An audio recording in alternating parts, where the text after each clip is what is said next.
Nagesh Karajgi orchid school तथा परिवार की तरफ से मैं सुसलादी आज की इस तासिका में आपका सहर्ष स्वागत करती हूँ। आज मैं आपके सामने कक्षा छठी के लिए वसंत भाग 1 में से पाठ क्रमांक 13 जो है वह लेकर प्रस्तुत हुई हूँ। पाठ क्रमांक 13 जो है उसका नाम है मैं सबसे छोटी हूँ। मैं सबसे छोटी हूँ यह एक कविता है। इस कविता के कवि हैं श्री सुमित्रानंदन पंत जी। बच्चों, कविता की ओर बढ़ने से पहले मैं आपसे कुछ सवाल करती हूँ। सवाल अत्यंत छोटे से हैं जिनके उत्तर आपको सरल और सादे शब्दों में देने हैं।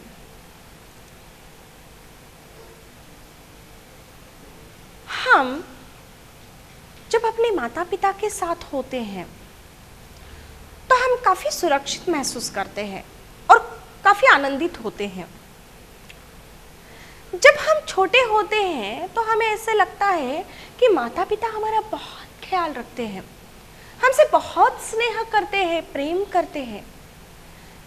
हम जब बड़े होते हैं तब हमें ऐसे लगता है कि हमें कुछ दूरियां बढ़ती जा रही है, परंतु ऐसा नहीं होता है।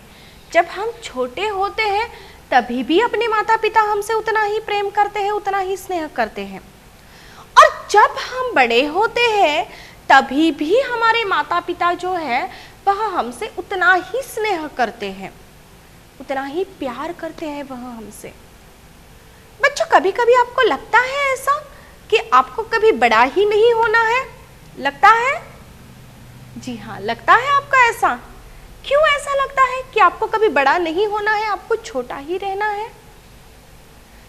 जी हाँ, क्योंकि आपको ऐसा लगता है कि जब हम बचपन में होते हैं तो हमारे सारे लाड़ प्यार करते हैं सभी लोग हमसे ज्यादा स्नेह करते हैं, हमारी हर जिद पूरी करते हैं। और जब हम बड़े होते हैं तो बड़े होने के पश्चात हम ही जिद करना छोड़ते हैं। तो जब हम छोटे होते हैं तो हम हमारे माता पिता के साथ ज्यादा वक्त बिताते हैं, वह ज्यादा हमारा ध्यान रखते हैं। इस कारण हमें ऐसा लगता है कि उस मिलने वाले स्नेह प्रेम के कारण हमें छोटा ही रहना है, हमें कभी बड़ा नहीं होना है। यह जो कविता है कि मैं सबसे छोटी हूँ, इस कविता के द्वारा सुमित्रानंदन पंत जी ने भी एक छोटी लड़की का वर्णन किया है। जो छोटी लड़की है वह कभी बड़ा ही नहीं होना चाहती है, और वह क्यों बड़ा नहीं होना चाहती है, इसके जो कारण है वह कारण भी इस कविता के द्वारा श्री सुमित्रानंदन पंत जी ने बताने का प्रयास किया है। तो चलिए देखते हैं कि इस कविता में आने वाली जो छोटी लड़की है वह बड़ा क्यों नहीं होना चाहती है, वह छोटी ही क्यों रहना चाहती है। तो चलिए बढ़ते हैं हम आज की इस कविता की ओर, जिसका नाम है मैं सबसे छोटी हूँ। यह जो कविता है, इस कविता का जो सार है वह हम सबसे पहले देखेंगे। मैं सबसे छोटी हूँ कविता श्री सुमित्रानंदन पंत द्वारा रचित है। देखिए, मैं सबसे छोटी हूँ, यह जो कविता है, यह कविता श्री सुमित्रानंदन पंत द्वारा रचित है। अर्थात इस कविता के रचयिता कौन है? श्री सुमित्रानंदन पंत जी।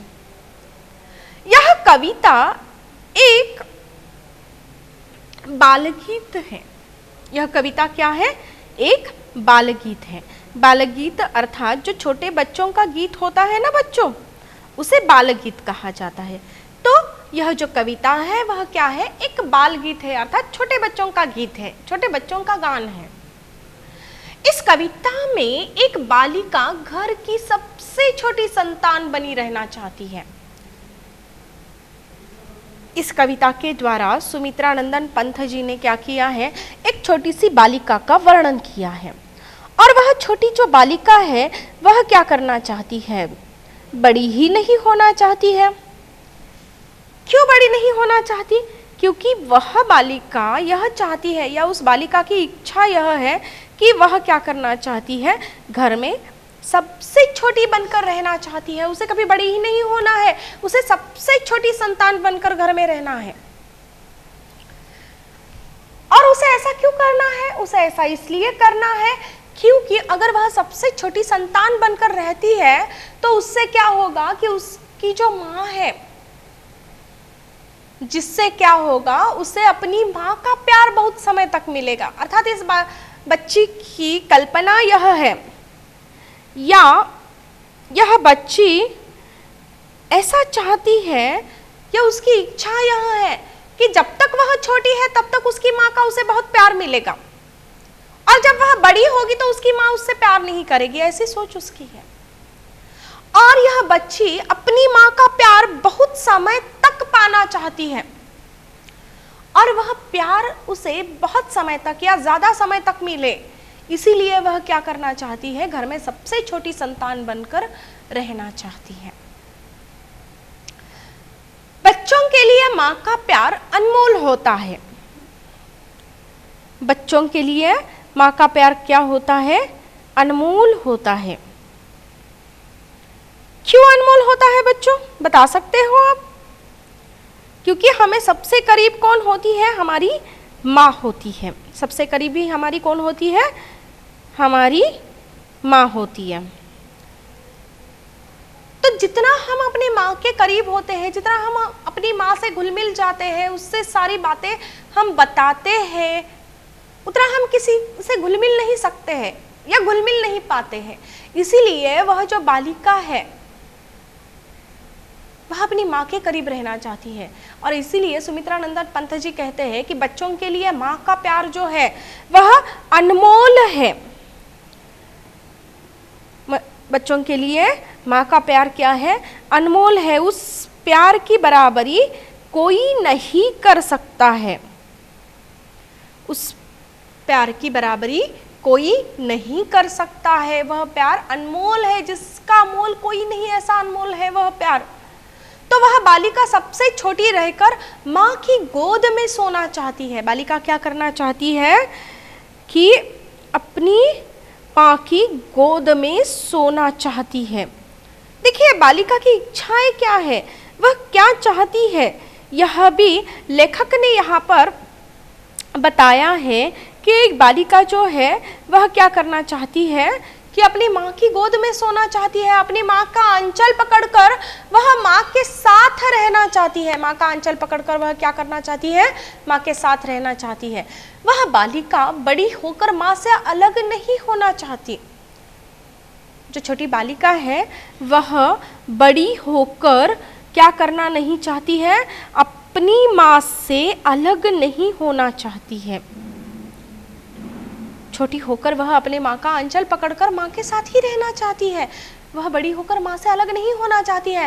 तो बालिका को भय है, बालिका को डर है। भय अर्थात डर है कि उसके बड़े होने पर उसकी माँ के साथ में नहीं रह पाएगी।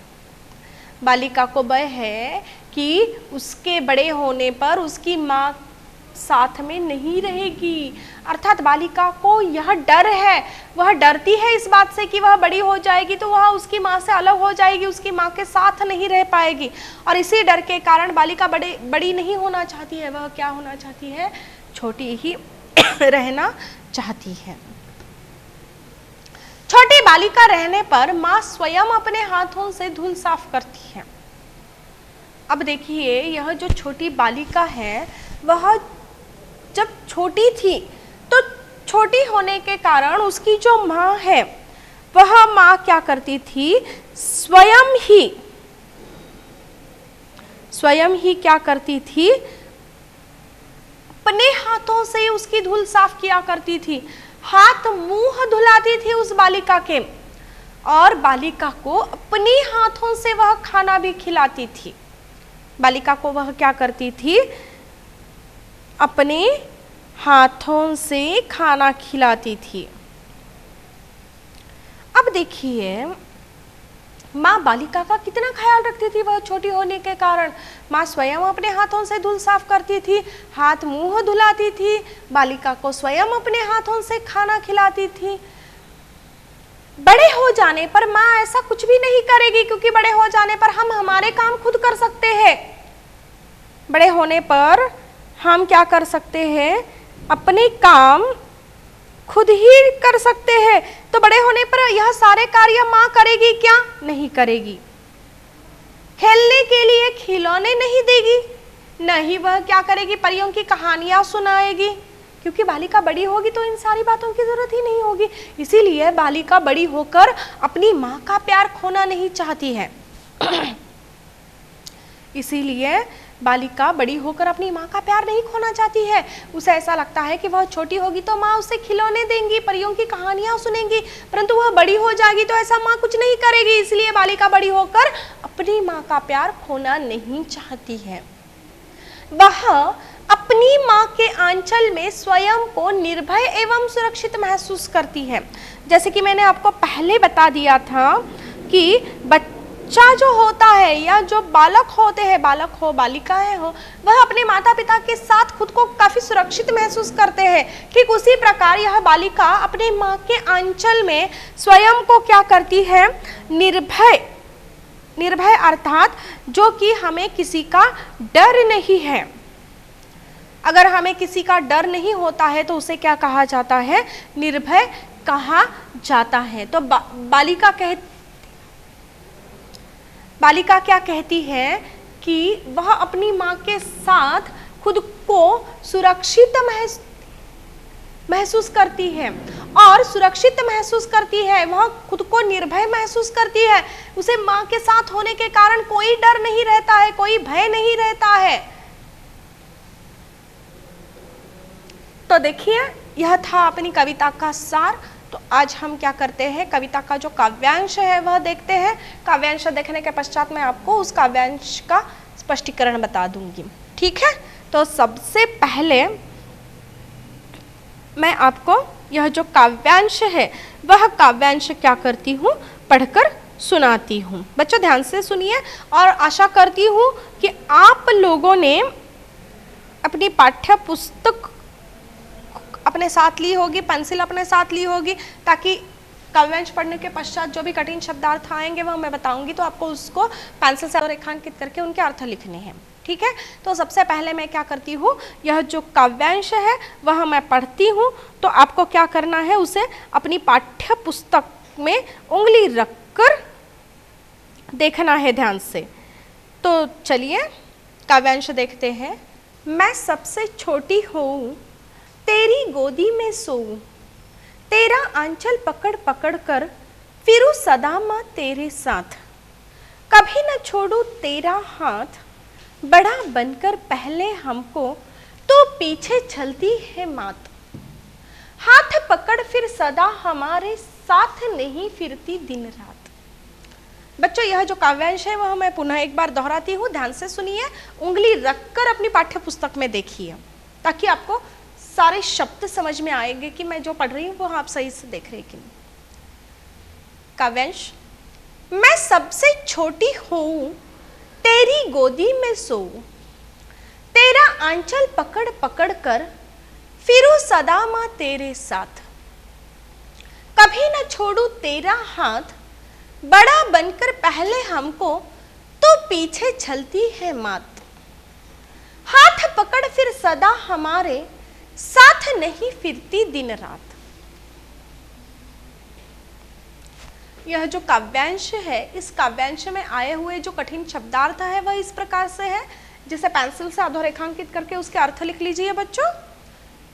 प्रथम, अंचल अर्थात आंचल, साड़ी का किनारा या साड़ी का छोर। दूसरा, छलना अर्थात धोखा देना। बच्चों यह जो कठिन शब्दार्थ है वह मैं पुनः एक बार दोहराती हूँ, ध्यान से सुनिए। प्रथम है अंचल अर्थात आंचल या साड़ी का किनारा या साड़ी का छोर। दूसरा है छलना अर्थात धोखा देना।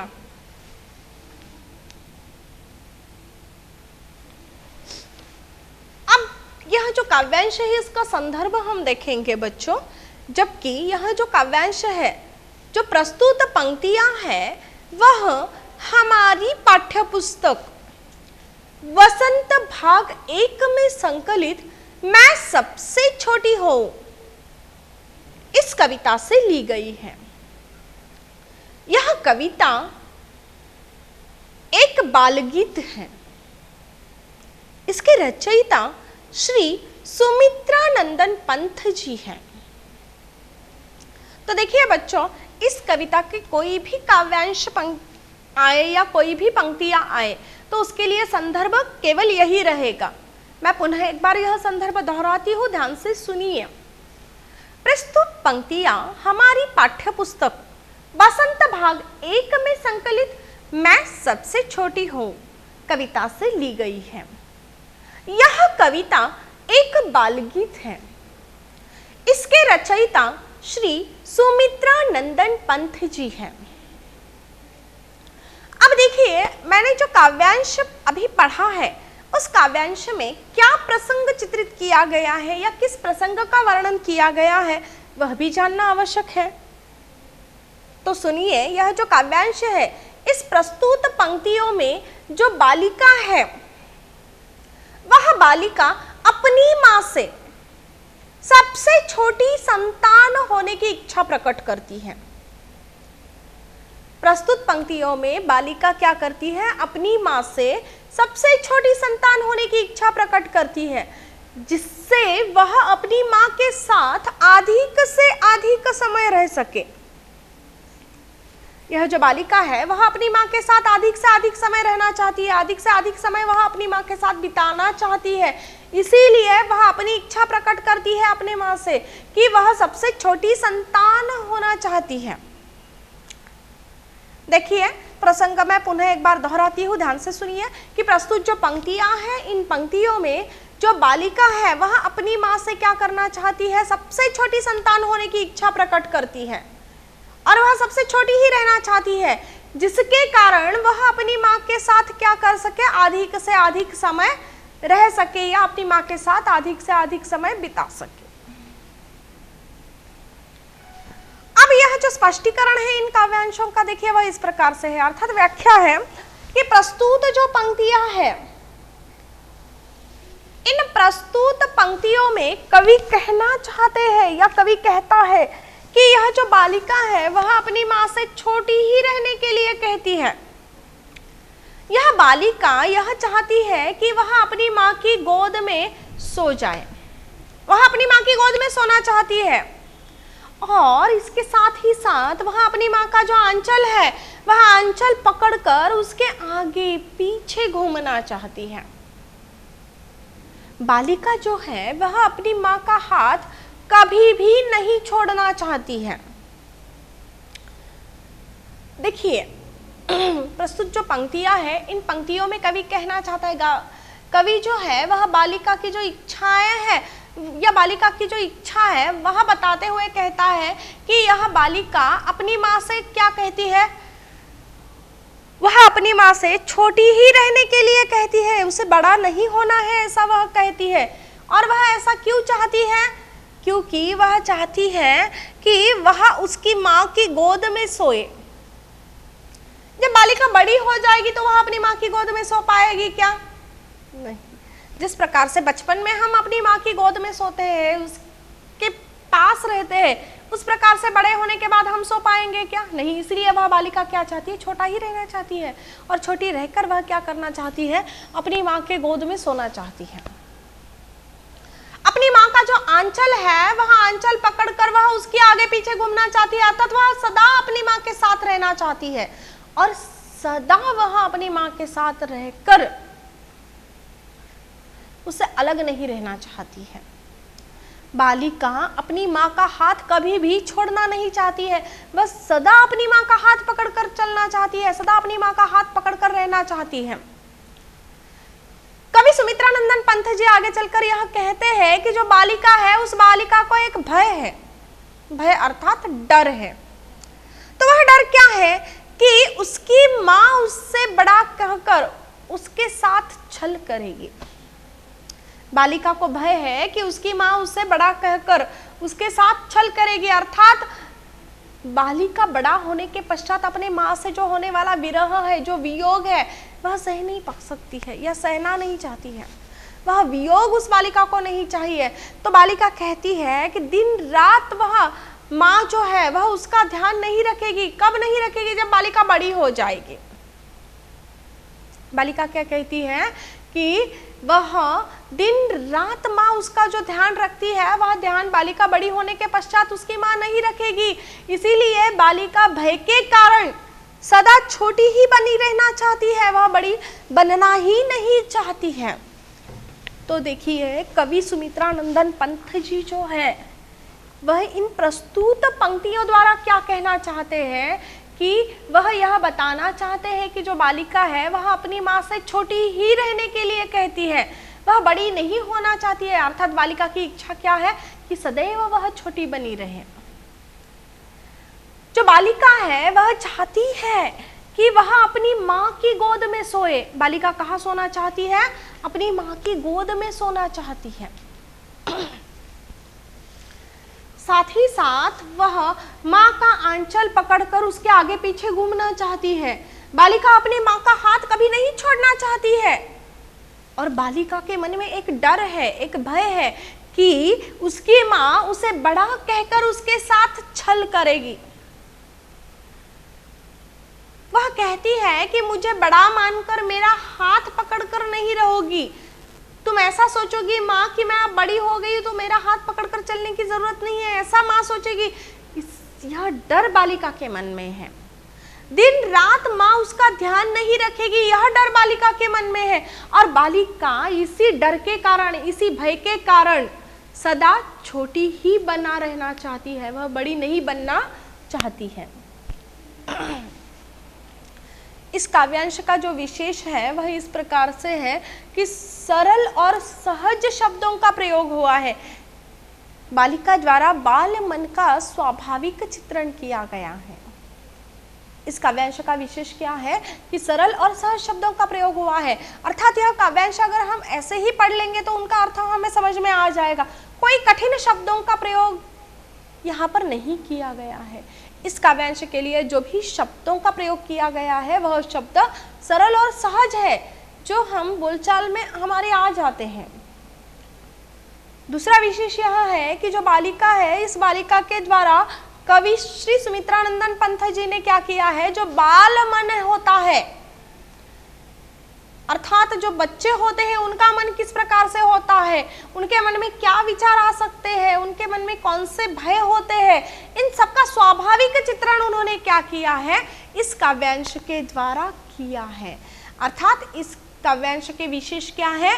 प्रथम है कि सरल और सहज शब्दों का प्रयोग हुआ है, और दूसरा जो है वह इस प्रकार से है कि बालिका द्वारा बाल मन का स्वाभाविक चित्रण किया गया है। तो बच्चों आगे के जो काव्यांश है वह मैं पढ़ती हूँ, आपको पाठ्य पुस्तक में ध्यान से देखना है। आपकी उंगली उस पंक्ति पर रखी है जो पंक्ति मैं पढ़ रही हूँ, ठीक है? ध्यान से। काव्यांश। अपने कर से खिला धुला मुख, धूल पोंछ सज्जित कर गात, थमा खिलौने नहीं सुनाती हमें सुखद परियों की बात। ऐसी बड़ी न होऊं मैं, तेरा स्नेह न खोऊं मैं, तेरे आंचल की छाया में छिपी रहूं निस्पृह निर्भय, कहूं दिखा दे चंद्रोदय। यह जो काव्यांश है वह मैं पुनः एक बार पढ़ती हूँ, ध्यान से सुनिए। अपने कर से खिला धुला मुख, धूल पोंछ सज्जित कर गात, थमा खिलौने नहीं सुनाती हमें सुखद परियों की बात। ऐसी बड़ी न होऊं मैं, तेरा स्नेह न खोऊं मैं, तेरे आंचल की छाया में छिपी रहूं निस्पृह निर्भय, कहूं दिखा दे चंद्रोदय। बच्चों यह काव्यांश आपने ध्यान से सुने हैं, बहुत अच्छी बात है। तो यह जो काव्यांश है, इन काव्यांशों में कुछ कठिन शब्दार्थ आए हुए हैं, तो उन कठिन शब्दार्थों की ओर हम बढ़ते हैं। जिन शब्दार्थों को मैं दोहराती हूँ या बताती हूँ, तो उन शब्दार्थों के नीचे आपको पेंसिल से अधोरेखांकित करके उसके अर्थ आगे लिख कर लेने हैं। कठिन शब्दार्थ, प्रथम कर अर्थात हाथ। दूसरा है सज्जित करना अर्थात सजाना या संवारना। तीसरा है गात अर्थात शरीर। चौथा है थमाना अर्थात देना। पांचवा है सुखद अर्थात सुख देने वाली। छठा है निस्पृह अर्थात इच्छा रहित। सातवां है निर्भय अर्थात निडर। आठवां है चंद्रोदय अर्थात चांद का निकलना या चांद का उदय। यही कठिन शब्दार्थ मैं पुनः एक बार दोहराती हूँ, ध्यान से सुनिए। कुछ छूट गए हैं तो पेंसिल से अधोरेखांकित करके उनके अर्थ लिख लीजिए। कठिन शब्दार्थ, प्रथम कर अर्थात हाथ। दूसरा है सज्जित करना अर्थात सजाना संवारना।